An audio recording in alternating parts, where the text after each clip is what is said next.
Moja kwa moja tunakwenda kuangazia mchezo wa jana ambapo Stars alikuwa nyumbani katika uwanja wa Zanzibar akiamua kumkaribisha timu ya taifa ya Zambia. Na hii ni michezo ya kufuzu kwenda katika hatua inayofuata ya michuano ya kupata nafasi ya kufuzu kwenda hatua ya kucheza finali ya kombe la dunia, ambapo moja kwa moja katika kundi letu Morocco wamekwenda moja kwa moja ambaye imekusanya alama nyingi.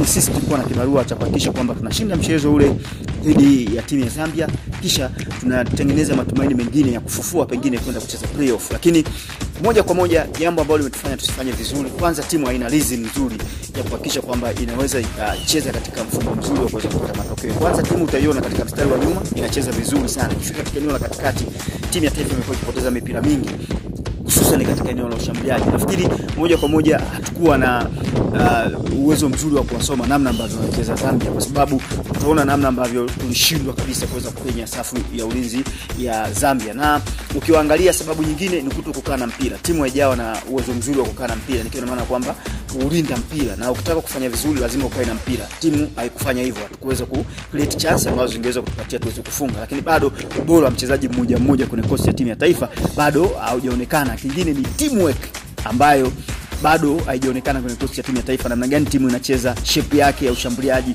shape inapokuwa inajizuia, shape ambapo inakuwa na mpira, bado timu haijawa na vitu kama hivyo. Kwa hiyo moja kwa moja utaona namna gani ambavyo tungeweza kupoteza mbele ya Zambia, ambao Zambia wamekuwa bora sana katika misimu kadhaa. Wamecheza vizuri sana katika eneo lao la ulinzi, wamecheza vizuri katika eneo la ushambuliaji. Angalia namna ambavyo walikuwa wanacheza katika flanki zote mbili, ya kulia na kushoto, lakini pia katika eneo la katikati ambapo waliweza kusababisha hatari na kuweza kufunga goli. Zambia walikuwa bora sana. Kwa hiyo moja kwa moja inatubidi turudi tena tuangalie namna gani ambavyo tunaweza kutengeneza ile combination nzuri kuelekea katika michuano ya CHAN pamoja na michuano mingine, kwa sababu kiangalia timu inavyocheza katika kufuzu kwenda AFCON ilikuwa imecheza katika rhythm nzuri, lakini sasa hivi imepoteza kabisa ile ladha kuweza kupambana. Kwa hiyo nachokiona moja kwa moja ni kujaribu kutengeneza tena timu ambayo itakuwa na ushindani wa kiasi kubwa, kwa sababu kwenye michuano hii ambayo tunakwenda si haba, kila timu imejipanga vizuri na hakikisha iweze kupata alama ili kwa ajili ya kuweza kusonga mbele. Kwa hiyo yote na yote nafikiri jambo muhimu ni kujaribu kutengeneza mipango mizuri na kuangalia selection ya wachezaji wengine